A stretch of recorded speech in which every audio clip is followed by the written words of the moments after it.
വീട്ടിലെ നമസ്കാരം. ഇന്ന് എൻ്റെ അമ്മയുടെ ഓർമ്മ ദിവസമാണ്. എൻ്റെ അമ്മ എനിക്ക് വളരെയധികം ഓർമ്മ വന്ന ഒരു ദിവസമാണിന്ന്. എൻ്റെ അമ്മയെപ്പറ്റി നിങ്ങൾക്ക് ആർക്കെങ്കിലും അറിയാമോ? എൻ്റെ അമ്മ സാമാന്യം നല്ലൊരു നായർ കുടുംബത്തിലായിരുന്നു ജനിച്ചിരുന്നത്. അമ്മയുടെ പേര് കാർത്യാനി അമ്മ എന്നായിരുന്നു. അമ്മയ്ക്ക് 6 ആൺമക്കളായിരുന്നു. 6 ആൺമക്കൾ. 6 ആൺമക്കളിൽ 4 പേരെയും അമ്മ സൈന്യത്തിലേക്ക് അയക്കുകയുണ്ടായി.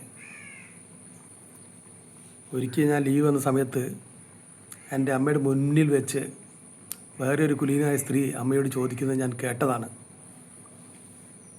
എന്താ കാർത്തിയാനി അമ്മേ, നീ നിൻ്റെ മക്കളെ കുരുതി കൊടുക്കാനാണോ സൈന്യത്തിലേക്ക് അയച്ചതെന്ന്? നിനക്ക് എൻ്റെ മക്കളോട് യാതൊരു സ്നേഹമില്ലേ എന്ന് ചോദിച്ചത്.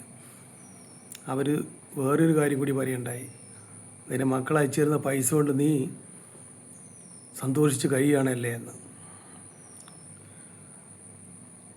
അപ്പോൾ അന്നത്തെ കാലത്ത് സൈന്യത്തിൽ പോവുക എന്ന് വെച്ചാൽ എല്ലാവർക്കും അത്ര വലിയ കാര്യമൊന്നും ആയിരുന്നില്ല അന്ന്. കാരണം സൈന്യത്തിൽ നിന്ന് പോയവർ തന്നെ ധാരാളം ഓടി വരുന്നൊരു കാലഘട്ടമായിരുന്നു അത്. ഞാൻ സംസാരിക്കുന്ന 1975-80 കാലഘട്ടത്തിലെ കുറിച്ചാണ്.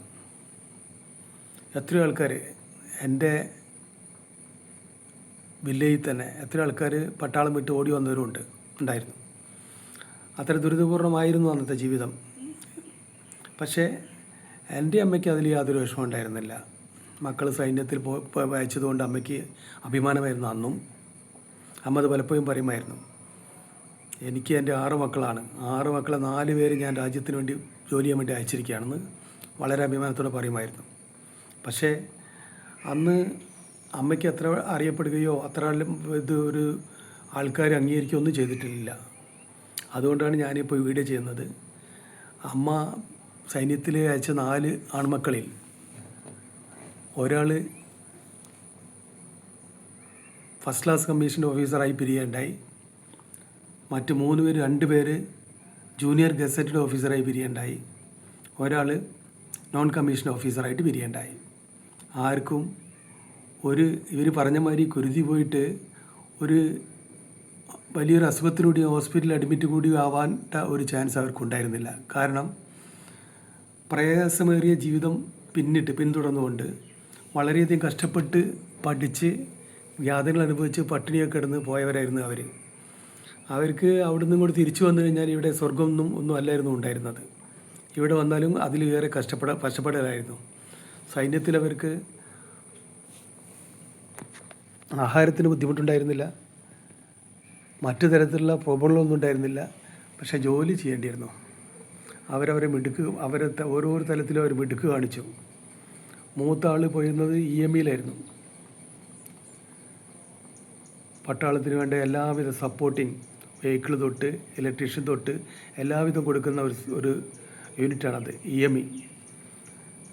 രണ്ടാമത് പോയത് എൻ്റെ നമ്പറാണ്. ഞാൻ പറഞ്ഞിരുന്നല്ലോ ആദ്യം തന്നെ, ഞാൻ പോയത് വെറും ഇൻഫൻട്രി ബറ്റാലിയനായിരുന്നു. എൻ്റെ കഥ ഞാൻ പോകാൻ്റെ സാഹചര്യം ഞാൻ മുമ്പ് ഒരിക്കൽ പോസ്റ്റ് ഇടുകയുണ്ടായി. അതിൻ്റെ അടുത്ത് തന്നെയും പോയത് കോർ ഓഫ് മിലിറ്ററി പോലീസിലായിരുന്നു. അവനും ജൂനിയർ ഗസറ്റഡ് ഓഫീസറാണ് റിട്ടയർ ആയത്. അതിൻ്റെ അടുത്തുള്ള അനിയൻ പോയത് EMEയിലേക്ക് തന്നെയായിരുന്നു. എന്തോ കാരണവശാൽ അവന് കൂടുതൽ പ്രൊമോഷൻ കിട്ടുകയോ അങ്ങനെയൊന്നും ഉണ്ടായില്ല. 20 വർഷം സർവീസ് അവൻ ചെയ്തു. നോൺ കമ്മീഷൻ ഓഫീസറിനാണ് അവന് റിട്ടയർ ആയത്. അപ്പം ഞാൻ പറഞ്ഞു വരുന്നത് എൻ്റെ അമ്മയെക്കുറിച്ചാണ്. എൻ്റെ അമ്മയുടെ കാര്യത്തിൽ നമുക്കിന്ന് വളരെയധികം വിഷമമുണ്ട്. കാരണം അമ്മയുടെ ആ ജീവിതം വളരെ കഷ്ടപ്പെട്ട ഒരു ജീവിതമായിരുന്നു. ഞങ്ങൾ നല്ല നിലയിൽ എത്തിയപ്പോഴേക്കും എന്തായി, അമ്മ ഈ ലോകത്തോട് ഇവിടെ പറഞ്ഞു പോവുകയുണ്ടായി. ജീവിതത്തിൻ്റെ അധികമായിട്ടുള്ള ഇന്നത്തെ സുഖസൗകര്യങ്ങളോ ഞങ്ങൾ ഇന്ന് അനുഭവിക്കുന്ന സൗകര്യമൊന്നും അമ്മയ്ക്ക് അനുഭവിക്കാനുള്ള വിധി ഉണ്ടായിട്ടില്ല. അതിലോർത്ത് ഇന്നും വിഷമമുണ്ട്. പക്ഷേ അമ്മയുടെ കാര്യത്തിൽ അഭിമാനമുണ്ട്. തൻ്റെ 6 ആൺമക്കളെ 4 ആൺമക്കളെ ഇന്ത്യൻ കരസേനയിൽ അയച്ച ഒരു ധീര വനിത തന്നെയായിരുന്നു എൻ്റെ അമ്മ. എന്നെ കേട്ട നിങ്ങൾക്കെല്ലാവർക്കും നന്ദി, നമസ്കാരം.